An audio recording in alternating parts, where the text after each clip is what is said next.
하나님 말씀은 고린도전서 15장 50절부터 58절까지의 말씀입니다.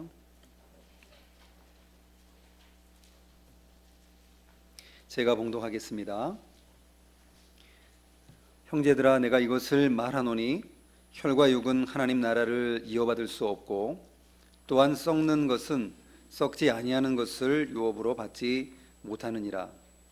보라, 내가 너에게 비밀을 말하노니 우리가 다 잠잘 것이 아니요 마지막 나팔에 순식간에 후련히 다 변화되리니, 나팔 소리가 나매 죽은 자들이 썩지 아니할 것으로 다시 살아나고 우리도 변화되리라.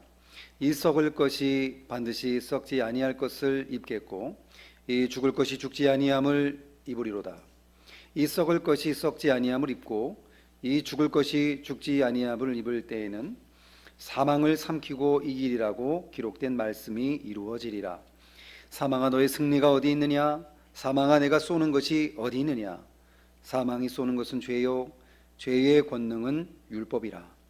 우리 주 예수 그리스도로 말미암아 우리에게 승리를 주시는 하나님께 감사하노니, 그러므로 내 사랑하는 형제들아, 견실하며 흔들리지 말고 항상 주의 일에 더욱 힘쓰는 자들이 되라. 이는 너희 수고가 주 안에서 헛되지 않은 줄 알미라. 아멘. 오늘 복된 부활절입니다.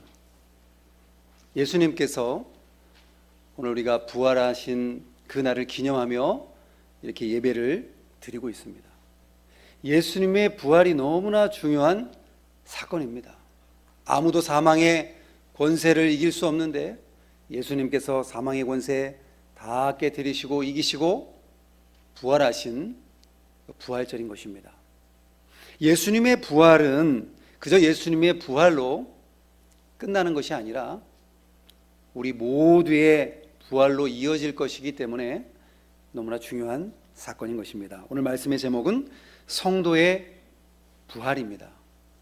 예수님이 부활하셨고, 그러면 장차 우리도 어떻게 될 것인가? 우리도 예수님처럼 부활하게 될 것이라는 그 말씀을 오늘 본문을 통해서 증거하고자 합니다. 고린도전서 15장 20절에 보면, 그러나 이제 그리스도께서 죽은 자 가운데서 다시 살아나사 잠자는 자들의 첫 열매가 되셨도다, 그렇게 기록하고 있습니다. 잠자는 자들의 첫 열매가 되셨다, 죽은 자들의 첫 열매가 되셨다는 것입니다. 어떤 나무도 처음에 묘목을 심으면 그 나무가 한 3년쯤 5년쯤 되면요, 처음부터 열매가 맺는 것이 아니라 한 몇 년 지나고 나면 드디어 열매가 맺히기 시작합니다. 그런데 첫 열매가 맺히면 그 다음에는 두 번째, 세 번째, 제2, 제3, 제4의 열매가 또 열리는 겁니다. 그래서 첫 열매가 너무나 중요합니다. 그런데 어떤 나무는 한 5년쯤 됐고 한 10년이 됐는데도 열매가 맺질 않아요. 그러면 그 나무는 평생 열매 안 맺는 나무입니다. 그러니까 농부가 뽑아버리죠. 다른 걸 심든지. 예수님이 첫 열매가 되셨다는 것이 너무나 중요한 것은, 첫 열매로서 예수님이 부활하셨고, 그 다음에는 우리 성도들이 그 다음 순차적으로 다 부활을 입게 될 것이라는 이 사실 때문에 너무나 그 사실이 중요한 것입니다. 고린도전서 15장 21절에도 사망이 한 사람으로 말미암았으니 죽은 자의 부활도 한 사람으로 말미암는도다. 아담 안에서 모든 사람이 죽은 것 같이 그리스도 안에서 모든 사람이 삶을 얻으리라. 그리스도 안에서 모든 사람이 살아남을 얻으리라 라고 기록하고 있습니다.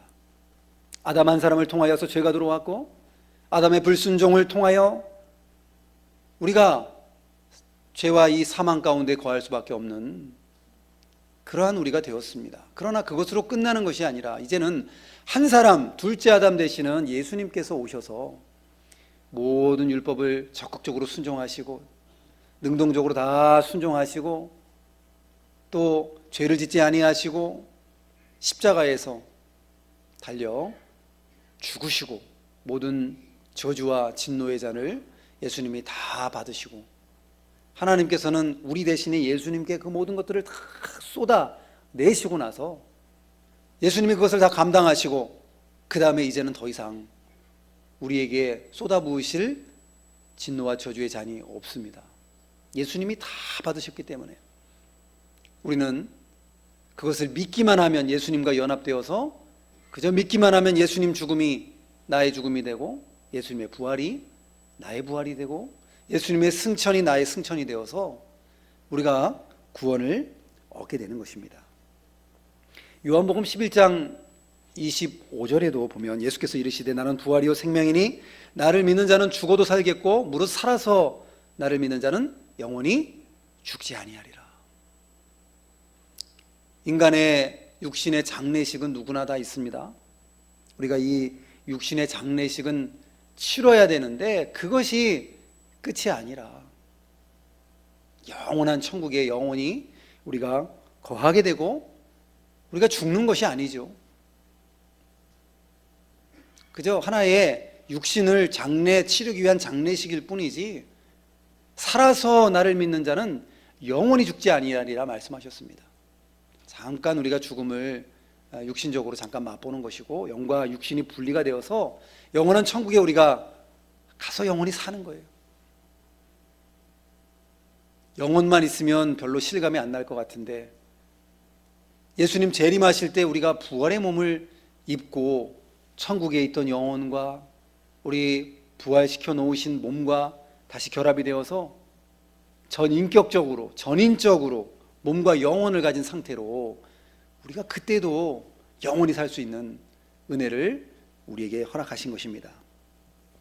부활이라는 것이 우리 기독교의 핵심이고 우리가 믿는 바의 핵심이라고 할 수 있습니다. 십자가와 부활. 만일에 부활이 없다고 한다면 저와 여러분이 제일 불쌍한 사람들입니다. 성경에도 그렇게 기록하고 있죠. 고린도전서 15장 19절에 보면 만일 그리스도 안에서 우리가 바라는 것이 다만 이 세상의 삶뿐이면 모든 사람 가운데 우리가 더욱 불쌍한 자이리라. 세상 사람들은 예수님 믿지 않기 때문에 그냥 이 땅의 삶이 전부라고 생각하고 여기에다가 목숨을 걸어요. 아주 재밌게 놀고 즐기고 자기가 즐길 수 있는 쾌락을 다 즐기고 주일이죠.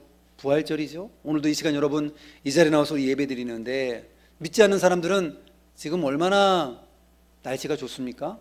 물론 황사가 좀 와가지고 좀 공기가 좀 탁하지만 오늘은 조금 공기가 좋아진 것 같아요. 부활의 아침처럼 아주 상쾌한 아침인 것 같은데 어쨌거나 이 세상 사람들은 세상에서 자기 즐길 거 다 즐기고 자기 하고 싶은 거 다 하고 살고 있는데 저와 여러분은 예수님 믿고 이 주일에 이 좋은 날에 하나님 앞에 나와서 예배를 드림으로 영적인 기쁨 가운데 살아가고 있습니다.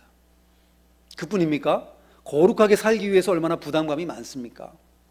거룩하게 살아야 되고 사람들 앞에서 내가 예수님 믿는 것을 드러내고 그러면 또 예수님 믿는 사람처럼 더더욱 더 잘 살아야 되니까 참 부담이 되고 금욕적으로 우리가 너무 사치스러운 생활을 하지 아니하고 겸손하게 생활하고 이렇게 하면서 우리가 절제하는 생활을 하고 있습니다. 그런데 만일에 부활이 없다고 한다면 진짜 불쌍한 사람들이죠. 세상에서 제대로 놀지도 않아 죄도 안 짓고 즐거운 것도 안 하고 그러고 나서 부활이 없다고 한다면 진짜 우리는 불쌍한 사람들 중에 불쌍한 사람들입니다. 그러나 부활이 분명히 예수님을 통하여서 일어났고 그 역사적인 사실이고 하나님의 모든 말씀이 지금 다 이루어졌습니다. 얼만큼요? 이만큼. 요한계시록 요만큼 남았거든요. 뒤에 이 말씀이 이루어지지 않겠습니까? 당연히 이루어지죠. 수천 가지 수만 가지의 언약의 약속들이 다 이루어졌는데 나머지 몇 가지 약속들이 이루어지지 않을까요? 반드시 이루어집니다. 백두산에 호랑이가 있는 증거가 만일에 있다고 한다면 막 털이 있고 배설물이 있고 또 죽은 사체가 있고 봤더니 호랑이에요. 그리고 또 CCTV를 설치했는데 호랑이가 지나가는 모습이 봤더니 그게 전문가가 말하는데 호랑이라고 그래요. 진짜 그런 건 아니고요. 만일에 그렇다고 한다면 백두산에 호랑이가 있는지 없는지 모르겠습니다. 만일에 그런 증거가 있다고 한다면 분명히 있는 거죠. 그건 더 이상 논란의 가치가 없는 것입니다. 우리 예수님이 부활하신 것도 확실한 증거가 있고 수많은 사람들이 목격하고 보고 그리고 그것을 우리가 믿고 있고 여러 가지 증거들을 확실한 증거들을 가지고 있기 때문에 너무나 확실한 사실이고 하나님의 말씀 역시 너무나 확실한 사실인 것입니다. 그래서 세상 가운데서 우리는 불쌍한 자가 아니라 저와 여러분이 예수님 믿고 부활을 소망하는 그런 저와 여러분이 가장 복된 분이라는 사실을 여러분 믿으시기 바랍니다. 너무나 복된 삶을 우리가 살고 있습니다. 세상 사람들은 이 하루하루가 죽음을 향해 달려가는 시한부 인생이에요. 그러니 저렇게 싸움이 있고 다툼이 있고 범죄가 있고 그 짧은 생 동안에 달 누리려고 하니까 문제가 되는 것입니다. 그러나 저희는 이 땅의 삶도 하나님이 주신 거고 이것이 끝이 아니라 영원한 삶과 부활의 삶이 우리 앞에 기다리고 있으니 얼마나 복을 받은 사람들입니까? 오늘 성도의 부활에 대해서 말씀을 드리겠습니다. 성도의 부활에 대해서 50절과 53절에 말씀하고 있는데 50절입니다. 형제들아 내가 이것을 말하노니 혈과 육은 하나님 나라를 이어받을 수 없고 또한 썩는 것은 썩지 아니하는 것을 유업으로 받지 못하느니라. 썩는 것이 어찌 썩는 것을 가지고 천국에 갈 수 있겠습니까? 이 말씀은 썩는 육신을 가지고는 천국에 가지 못한다는 말씀입니다. 그래서 천국에 갈 때는 영혼만 가고요. 우리 육신은 이 땅에서 썩어집니다. 거기서 끝난다고 한다면 좀 실감이 좀 안 날 것 같은데 그것이 끝이 아니라 나중에는 예수님 재림하실 때에 우리의 몸이 부활의 몸으로 변화가 되어서 그 다음엔 실제적으로 우리가 만지고 먹고 느끼고 이 모든 것들을 다 할 수 있는 몸을 하지만 신령하고 제약이 없는 아름답고 참 좋은 부활의 몸으로 우리가 입게 될 것이고 그 후에 우리 예수님과 영원히 이렇게 영원한 천국에서 살게 될 것입니다. 썩을 것을 가지고 못 가기 때문에 그것을 기억하라고 말씀하고 있고 그리고 죽은 성도의 부활 먼저 우리 성경은 말씀하고 있습니다. 죽은 성도들이 먼저 일어나고 그 다음에 우리 살아남은 자도 그 다음에 호련히 변화가 되어서 그래서 예수님 만나게 될 것이다 라고 기록하고 있습니다. 51절에 보면 보라 내가 너에게 비밀을 말하노니 우리가 다 잠잘 것이 아니요 마지막 나팔에 순식간에 호련히 다 변화되리니. 52절입니다. 나팔 소리가 나매 죽은 자들이 썩지 아니할 것으로 다시 살아나고 우리도 변화되리라. 그러니까 죽은 자들이 먼저 무덤에서 일어나는 그 일이 벌어지고 그 시신이 훼손되었든지 썩었든지 없어졌든지 어디에 있든지 그건 관계없습니다. 하나님의 능력으로 우리의 몸을 다시금 부활체로 만들어 주셔서 그 다음에 부활을 입고 우리 살아남은 자들은 살아있는 이 자체로 호련히 부활의 영광스러운 몸으로 변해서 들림받고 예수님 만나게 되는 것입니다. 그런데 여기에 표현이 51절에 보니까 죽은 것을 잠을 잔다 라고 표현하고 있습니다. 보라 내가 너에게 비밀을 말하노니 우리가 다 잠잘 것이 아니요. 아니 죽으면 죽었지 왜 잠잔다라고 표현할까요? 죽어서 끝이 아니에요. 사망, 죽어서 망한 것이 아닙니다. 마치 잠자는 것과 같아요. 잠을 잔다라는 표현은 깨어난다라는 것을 전제하는 표현입니다. 잠을 잔다라는 것은 반드시 깨어나고 일어난다라는 것을 말씀하고 있어요. 우리가 마치 부활과 같은 그런 현상을 날마다 체험하고 살아갑니다. 밤 동안에 무슨 일이 있었는지 여러분 잘 기억 못 하시죠? 네, 잠꼬대도 하셨고 침도 좀 흘리셨을 거고, 예, 머리도 헝클어지고 코도 드르렁드르렁 고르셨을 거고, 몰라요, 무슨 일이 있었는지. 그런데 아침에 탁 깨어나면 개운하게 아침을 맞습니다. 제가 아이들에게 자기 전에는 꼭 기도를 해줘요. 매일 빼먹지 않고 기도를 해주는데, 꼭 끌어안고 기도를 해주고 꼭 해주는 말이 잘 자, 사랑해, 이 두 마디예요. 그럼 아이들도, 그리고 이 볼에다가 딱 뽀뽀를 해줘요. 제가 4명을 돌아가면서, 시간이 오래 걸리는데 하여간 하고, 애들이 좀 크니까 방을 따로 쓰고 그러니까 이제 큰 애들한테는 좀 많이 못하고 있어요. 그런데 막내는 항상 데리고 자니까 그 아이는 자기 전에 항상 품속으로 와요. 꼭 기도를 받고 올라가요. 피곤한데도 막 먼저 제가 좀 자고 있어도 와가지고 기도를 꼭 해달라고 그래요. 그래야 잠이 또 잘 온다나요? 그러면서 기쁘게 인사를 합니다. 한 아이도 아빠, 우리 영영 이별이야, 이제 못 봐, 그러면서 막 통곡하면서 울면서 인사를 하는 아이들이 한 사람도 없어요. 왜일까요? 내일 다시 만날 거니까, 내일 아침에 다시 만날 것을 생각하면서 기쁘게 즐겁게 인사합니다. 마찬가지로 여기에 잠잔다라는 이 표현은 부활의 아침이 밝아올 것이고 우리에게도 부활이 깨어날 날이 있을 거라는 것을 전제하는 표현인 것입니다. 우리가 물론 장례식 때 얼마나 슬픈지 모르죠. 이 사랑하는 가족을 떠나보내면 마음이 아프고요, 정말 가슴이 아프고, 이 땅에 사는 동안에 다시 못 보니까 너무나 아파서 이별에 고통이 있고 슬픔이 있습니다. 그건 당연하죠, 사람이니까.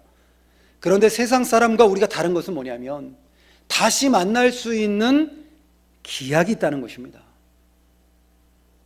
다시 만나요, 천국에서. 그래서 우리가 그것을 통하여 위로를 받는 것입니다. 죽은 자들이 반드시 부활할 것이고 그 다음에 우리 살아남아 있는 자도 호련히 변화되게 될 것입니다. 거의 동시에 이루어지고, 거의 시간적으로 봤을 때 거의 동시지만 순서적으로는 죽은 자들이 일어나고 우리 살아남아 있는 자들이 변화되는 역사가 일어날 것인데, 이것이 바로 신비로운 일이고 참 비밀입니다. 오늘 여기 성경에는 비밀로 번역을 했는데, 보라 내가 너에게 비밀을 말하노니, 신비로운 일이에요. 영어로 미스터리라고 표현이 되어 있습니다. 미스테리라고 그러죠. 저게 어떻게 저런 일이 일어날 수 있을까, 도당체 알 수 없는 신비로운 일이다 할 때 미스터리라는 말을 씁니다. 신비로운 일이에요.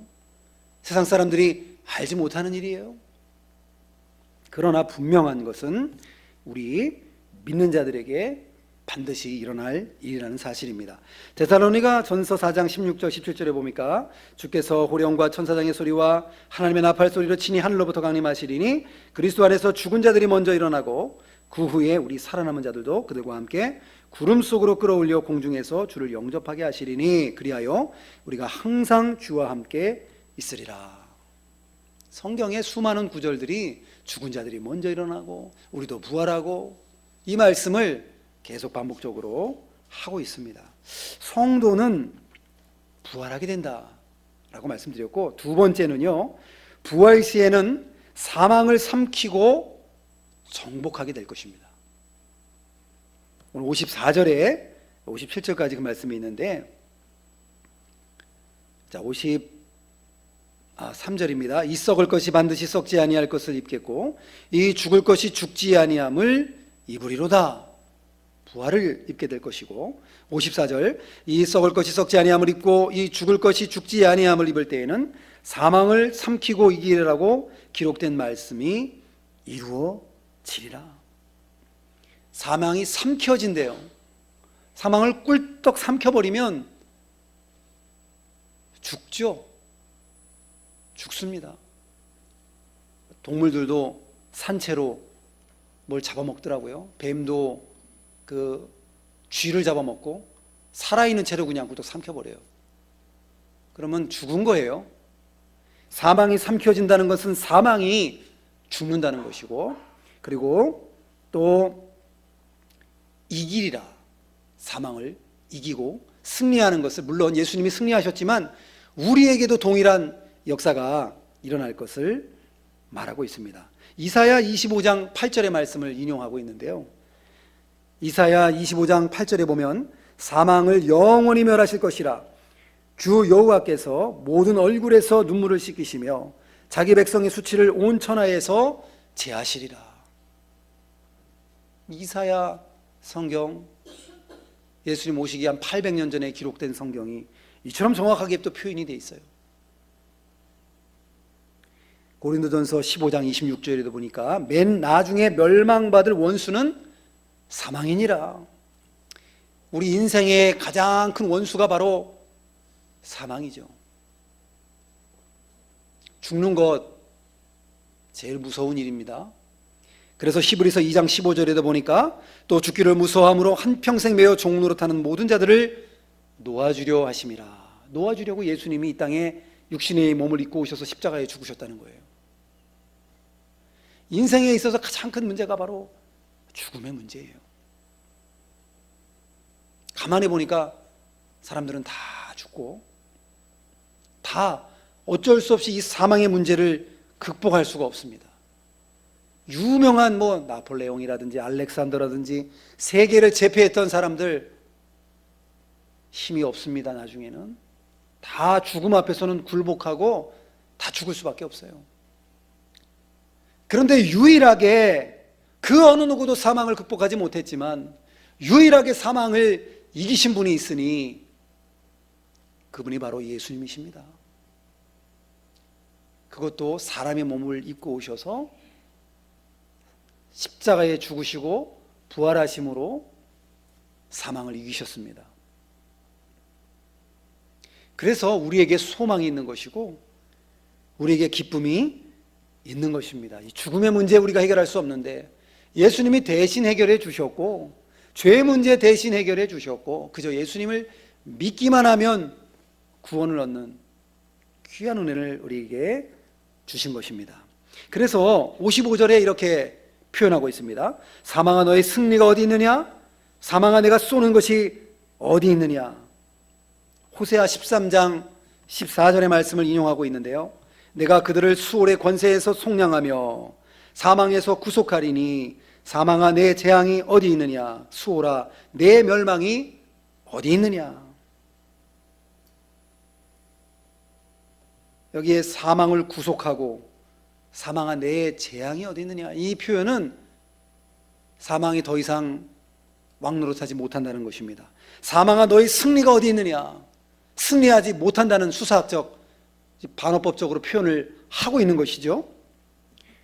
사망아 내가 쏘는 것이 어디 있느냐, 절대 쏘지 못한다는 것입니다. 이제 우리에게는 참 사망이 우리를 공격하지 못하고 사망이 우리를 쏘지 못하는 귀한 은혜 가운데에 들어갔습니다. 두려워할 것이 사실은 없어요. 본능적으로 몸이 아프다든지 또 질병이 걸린다든지 여러 가지 어려움 당할 때에 이 죽음이 다가오기 때문에 본능적으로 우리가 좀 그런 막연한 두려움은 가질 수가 있어요. 사람이기 때문에. 그러나 원론적으로 가만히 우리가 생각해보고 마음을 가라앉히고 기도하면 하나님께서 평강을 주시고 살아도 천국, 죽어도 천국, 천국에 대한 부활에 대한 소망을 주시는 것입니다. 우리는 로마서 6장에 보니까 예수님과 연합이 되어 있대요. 예수님의 죽음이 우리의 죽음이고 예수님의 부활이 우리의 부활이라고 그렇게 말씀하고 있습니다. 그래서 예수님께 붙어 있기만 하면 돼요. 예수님 믿기만 하면 돼요. 그러면 우리가 예수님과 동일하게 부활을 경험하게 될 것입니다. 그래서 56절에 보니까 사망이 쏘는 것은 죄요 죄의 권능은 율법이라. 이 표현이 좀 어려운 표현이 될 수가 있는데요, 사망이 쏘는 것은 죄요. 이 사망이 쏘는 것이 죄 때문에 왔다는 것입니다. 그리고 죄가 권능을 부리고 권세를 부리는데, 죄가 정죄하고 권세를 부리는 것은 율법 때문에 일어난 일이라는 거예요.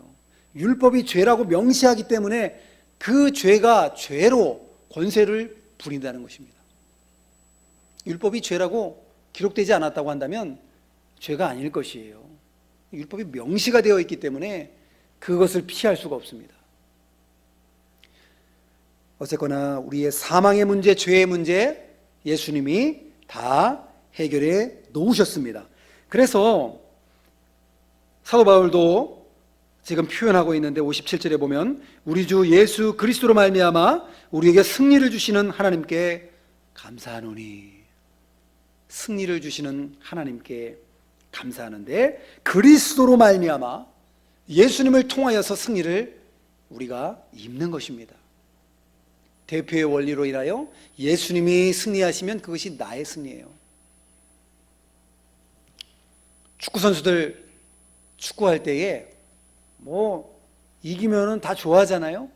이기면은 골 들어가면은 환호하죠.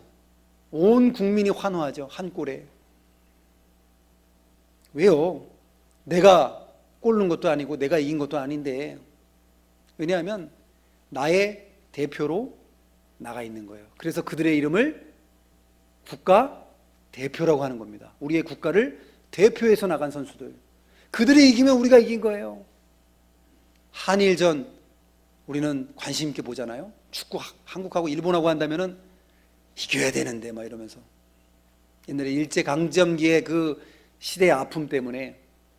어쨌거나 일본이 해서 경기하다가 우리가 이기면요, 온 국민이 막 좋아하고 기뻐하는 것은 그들이 우리의 대표이기 때문에 그렇습니다. 예수님을 통하여서 여기에 보니까 주 예수 그리스도로 말미암아 우리에게 승리를 주시는 하나님께 감사하노니, 예수님이 이긴 것이 내가 이긴 것이고, 또 예수님이 부활하신 것이 말씀을 통하여서 너희도 이와 같이 부활할 것이라고 말씀하고 있기 때문에 우리에게 승리를 주신 것입니다. 그래서 이것이 그 은혜가 너무나 감사한 것이죠. 불치병에 걸려도 나를 치료해주는 의사 선생님 아마 너무나 감사하죠. 다 고칠 수 없다 그러는데 어떤 명의를 만나가지고 우리가 고침을 받았다고 하면 그 선생님을 아마 평생 잊지 못하고 감사를 표현할 것입니다. 저와 여러분은 영원한 생명을 얻었습니다. 예수님을 통하여서 하나님의 구원의 계획 가운데에. 그렇다고 한다면 우리는 당연히 우리 생활 속에서 감사가 넘쳐나는 생활을 해야 할 것입니다. 여러분, 감사하시는 여러분들이 되시기를 바랍니다. 구원의 은혜, 부활의 은혜에 감사하시는 여러분들이 되기를 바랍니다. 그런데 그렇다고 한다면 우리가 부활을 믿는 우리는 과연 어떻게 살아야 하는 것인가? 한 절로 지금 표현하고 있는데 58절입니다. 그러므로 내 사랑하는 형제들아, 견실하며 흔들리지 말고 항상 주의 일에 더욱 힘쓰는 자들이 되라. 이는 너희 수고가 주 안에서 헛되지 않은 줄 알미라. 여기에 보니까 부활을 믿는, 그러므로 부활을 이렇게 너에게 허락하였으니 그러므로 어떻게 살아야 할 것인가? 첫 번째는 견실하며 흔들리지 말라고 그랬습니다. 견실이라는 표현을 우리가 잘 쓰지 않는데, 사전적 의미는 하는 일이나 생각, 태도 따위가 믿음직스럽고 굳고 착실하다라는 의미라고 합니다. 이 성경 개역 개정 전에 개역 한글 버전에는 견고하며, 그 의미도 맞죠. 견고한 거예요. 굳건하게 서는 거예요. 영어 번역에는 굳건하게 서서 흔들리지 말라는 것입니다. 하나님과 그분의 약속을 굳건하게 믿고, 부활의 약속을 굳건하게 믿고 흔들리지 않는 거예요. 흔들린다는 것은 의심하는 것이고 불신앙하는 것이죠. 믿지 않는 것. 이스라엘 백성들이 광야에서 하나님을 얼마나 잘 믿지 못하고 시험하고, 우리 가운데 하나님 계신가? 안 계신가? 시험하고 원망하고 불평하고 이렇게 하다가 광야에서 그만 다 20세 이상 모두 죽고 말았습니다. 베드로도 물 위로 걸어오신 예수님 보고 네가 걸어오라는 그 말씀 믿고선 예수님만 바라보고 걸어갈 때에 물 위를 걸어가는 놀라운 역사가 있었습니다. 그러나 풍랑과 바다의 그 물결을 보고 두려워서 의심하고 마음속 의심이 팍 들어오니까 쑥 빠져들어가는 거예요, 물속으로. 예수님이 건져주시면서 왜 의심하였느냐. 여러분, 의심하면 안 됩니다. 부활에 있어서 우리를 구원해 주시는 하나님을 절대로 우리는 의심하지 말고, 우리가 몸이 약할 때, 환경이 어려울 때, 그럴 때 우리가 하나님 나를 도우시지, 나에게 왜 이런 일이 일어나지? 하나님이 정말 살아계신가? 살아계시다면 과연 이런 일이 일어날 수가 있을까? 라고 생각할 수 있는데, 그때 우리가 더욱더 확실하게 약속의 말씀 붙잡아야 됩니다. 두 번째는 주의 일에 더욱 힘쓰는 자들이 되라. 주님의 일이 무엇인가? 바로 첫 번째는 주님의 일은 예수 그리스도를 믿는 일입니다. 예수님을 믿는 일. 요한복음 6장 29절에 보면 예수께서 대답하여 이르시되 하나님께서 보내신 이를 믿는 것이 하나님의 일이니라. 하나님을 믿는 것이 바로 주의 일이에요. 하나님의 일이에요. 믿는 생활, 믿음 생활 우리가 잘 해야 되겠고, 두 번째는 복음 전하는 일. 이것이 우리가 주의 일입니다. 복음 전하는 일. 요한복음 6장 39절에도 나는 나를 보내신 이의 뜻을 내게 주신 자 중에 내가 하나도 잃어버리지 아니하고 마지막 날에 다시 살리는 이것이니라.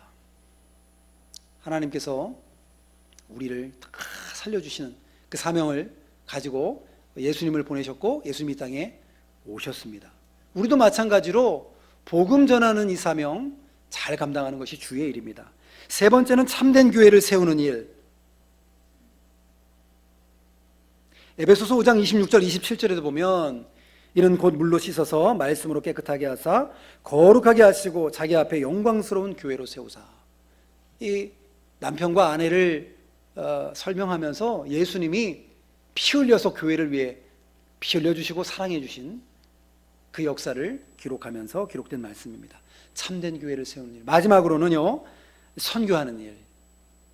모든 족속으로 제자를 삼는 일. 마태복음 28장 19절에 보니까 그러므로 너희는 가서 모든 족속으로 제자를 삼아서 아버지와 아들과 성령의 이름으로 세례를 주고 내가 너에게 분부한 모든 것을 가르쳐 지키게 하라. 우리 모두에게 주신 명령이에요. 이 명령 우리가 잘 해나가는 것, 이것이 주의 일을 하는 것입니다. 주의 일 네 가지 다시 말씀드리고 마치려고 합니다. 첫 번째는 예수 그리스도를 믿는 일, 두 번째는 복음 전하는 일, 세 번째는 교회를 세우는 일, 네 번째는 선교하는 일. 이러한 일들 우리가 잘 해나가야 할 것입니다. 부활의 신앙이 있다고 한다면 부활의 증인이 되어서 나의 부활의 이 기쁨을 주위에 있는 사람들에게 전하지 않고는 배기지 못하는, 못 견디는 그런 마음으로 우리가 살아가야 할 것입니다. 그러나 현실은 그렇지 않아요. 여러분, 복음 전하는 일 때 마음이 뜨거우십니까? 부활의 이 기쁨 때문에 주체할 수 없어서 마음이 뜨겁습니까, 여러분? 시간이 지나고 또 구원받은 연차가 이렇게 되다 보니까 우리 마음이 많이 식어졌어요. 세상이 너무 바쁘고 분주하고 세상에 또 재미있는 것도 많고 하다 보니까 예수님 재림 하실까?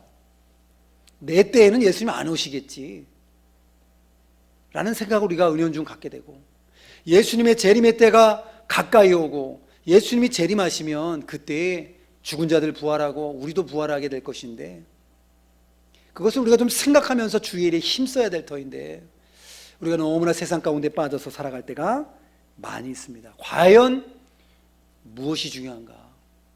무엇이 우선순위인가?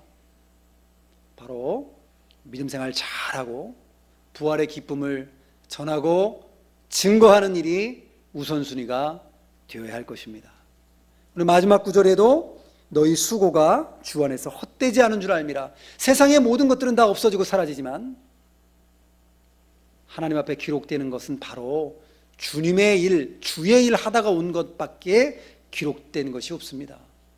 뭐 하다가 왔느냐 했을 때 나 이것저것 하다가 왔는데요, 나와 무슨 상관이 있느냐. 주의 일을 네가 하다가 왔느냐 물어보실 것입니다. 가장 가치 있는 일은 바로 주님의 일을 하는 거예요. 믿는 일 하는 것입니다.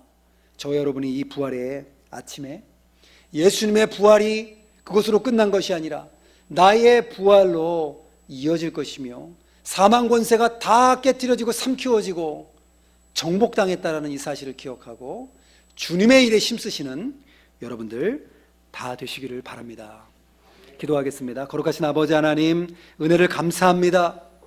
예수님의 부활을 통하여서 이제는 죄와 우리의 사망 권세 다 깨트려 주시고 예수님처럼 우리도 연합되어서 예수님과 같이 부활할 것을 우리에게 말씀해 주시니 감사합니다. 우리도 부활하고 영원한 생명 얻을 것인데 세상 사람들처럼 불안하고 초조하고 세상 가운데 마음 두고 살아가지 않게 하여 주시고 주의 일에 힘쓰는 저희들이 될 수 있도록 은혜 베풀어 주시옵소서. 예수님의 이름으로 기도하옵나이다. 아멘.